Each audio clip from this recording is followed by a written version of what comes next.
PlayerUnknown's Battlegrounds and Fortnite are two of the fastest growing games in the industry. With a cumulative average of 75 million players, people have been wondering, are these games addictive?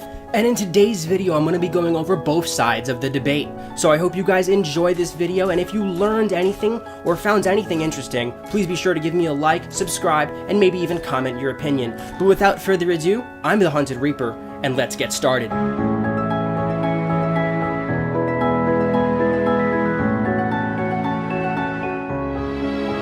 Before I continue, I want you guys to know that people actually can get addicted to anything, whether it be hard drugs or brushing your teeth. Addiction is a problem that has a broad spectrum. So the actual question that we should be asking is, are games like PlayerUnknown's Battlegrounds and Fortnite making it easier to get addicted in comparison to other video games on the market? First, we have to ask what makes these two games stand out and different from other video games today, and that is the type of game that it is. PlayerUnknown's Battlegrounds and Fortnite are both Battle Royale video games, which means you're thrown in an arena with 100 other players, each player given one life. The last person standing is the winner of the game. This different dynamic leads to some very tense and very fun, heart-pounding situations, and that's why gamers keep coming back. It's multiplayer, so every situation is dynamic. You're never gonna see the same thing happen twice, and this is what makes people want to play the game more. It never gets boring, and it's always a tense, heart-pounding experience. Now, this is all amplified by the fact that you have one life in these games. A lot of games let you respawn, but in these games, the only way to win is to be the only survivor out of 100 people, and that's a thrilling experience. With that said, we all know that games produce dopamine in the brain when you play it. Dopamine is basically what happens when you have any positive stimulus. Anything that makes you happy produces dopamine, whether it be drugs or getting an A on a test. Games have been evolving so quickly that now they're producing more and more dopamine in the brains of its players. Today's games are much different from Pong and Atari, and even games from 2005. Games now are very advanced. There are thousands of people on teams developing these video games and making them for the purpose of having fun. And having fun releases dopamine. In contradiction to what I just said, games like Fortnite and PlayerUnknown's Battlegrounds are actually relatively simple. There's a small amount of guns on a map, you drop down, you pick up the guns, and you fight for your life. There's no insane mechanics, the graphics aren't astounding, and there's not much to do in the game other than survive, shoot, and drive. So what makes these games so addictive, even though they're not as complex as their video game counterparts? To answer this, we can look towards the critical success of the video game Rainbow Six Siege, in which teams of 4 players battle out against each other in small maps. Now, this game has you respawn, but in different rounds, and you only get one life per round. And it's more realistic than other games because of the fact that your character can't take too many bullets. If he gets shot in the head once, he's dead, and this is what made people come back to this game. It took the skill and the fortitude to be the best and the winning team. Now, the main modes in Fortnite and PlayerUnknown's Battlegrounds amplify the adrenaline rush that a game like Rainbow Six Siege has, and what this does is it makes players want to come back for more and more. The rounds in PlayerUnknown's Battlegrounds and Fortnite are very long as well, so whereas you could see a Call of Duty match lasting 15 minutes, a PlayerUnknown's Battleground match usually lasts between 30 minutes and an hour, which means people are easily spending more time playing these games because one match takes longer to finish. And this is a big reason why parents and a lot of people are concerned that people are getting addicted to games like this. Because of the fact that the rounds are longer, people are spending a lot more time on these games. 3 rounds can take 3 hours, and people find that problematic. However, it's not the fact that the game is addictive, it's the fact that the rounds are long. It's just a matter of timing. And this is why parents are seeing their kids devour hours into this video game, because it's basically taking their frame of reference of a round and making it longer, so they don't even notice how much time has gone by. Now, since these two games are more stressful and more heart-pounding, they do produce more dopamine in your brain. It's just a matter of how happy it makes you or how excited it makes you. The more excited you are, the more dopamine that's being produced. Especially when players make it towards the end of the round, the top 25 and the top 10, players have reported that they feel adrenaline spiking and their heart pounding faster, which could lead to someone chasing that high. And in a game where statistically you have a 1 in 100 shot of achieving victory, this can be a hard high to reach for most gamers. Obviously on YouTube, a lot of people do see the gamers that always win, always are kicking ass in PlayerUnknown's Battlegrounds and Fortnite, but most average gamers don't get there often. The average percent of winning is actually 1% for most gamers. Most gamers win these games 1% of the time, so you could spend the other 99% of your time chasing that high, and that's a potential for addiction. Now, I can bet a majority of people watching this video are concerned parents wondering whether their children should be allowed to play games like this.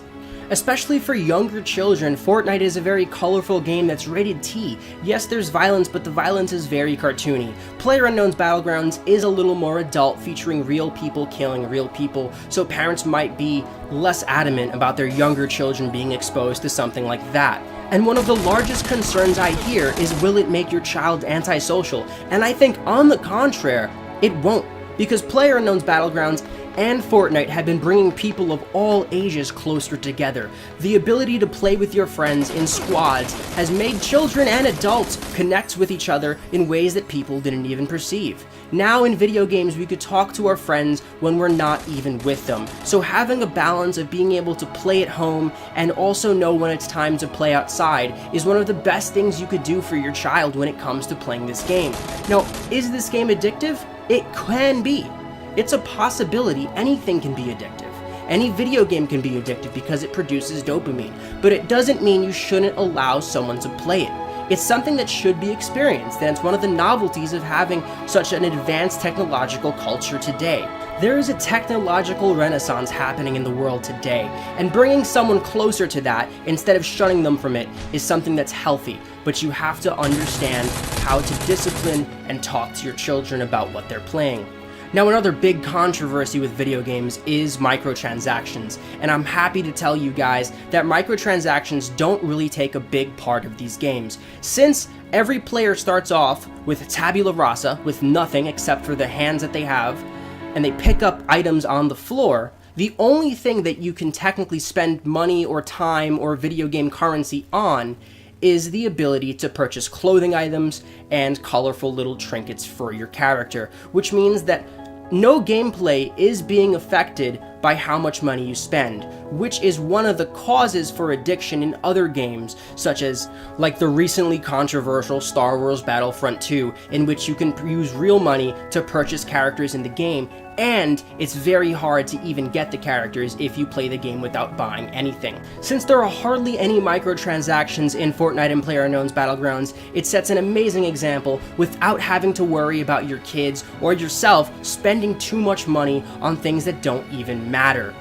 The only way to win in PlayerUnknown's Battleground is be the best. There are no perks, there are no add-ons, there is no way that spending money can help you become a better player. It's just about continuing to play the game.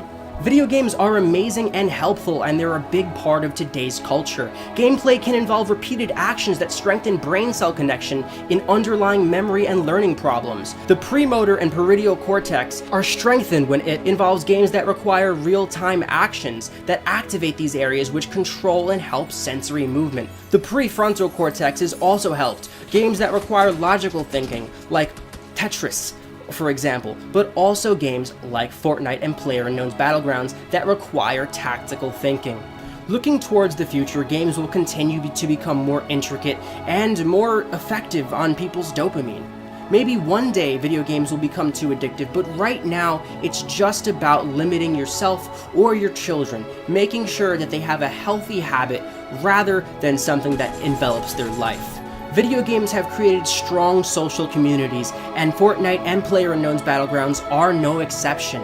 To tell you the truth, a lot of people play these games and make friends because of it.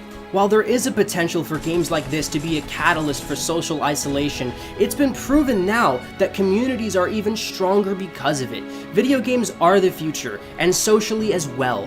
As a 21-year-old gamer that has played games my whole life, I can tell you there is many times that I had to be disciplined as a kid, to be told to get off of the video games and do something else. But this is natural. It's about the discipline that we invoke in our children and ourselves to make sure that our habits are fun and not unhealthy. Personally, I believe games like PlayerUnknown's Battlegrounds and Fortnite are awesome for a new generation because of the fact that a lot of video games are relatively easy with little to no challenge compared to the games of 10 years ago where every single Mario game, Sonic game, or other game of the fact was hard. So now that kids are being exposed to video games that actually require skill and hard fortitude to win even one match, it's forcing people to become more tactically apt and think more consciously of every single move and decision they make in a game. I've heard so many people say the game is addicting because it requires too much energy and focus. However, the game is rewarding because at the end of the day, it's a challenge.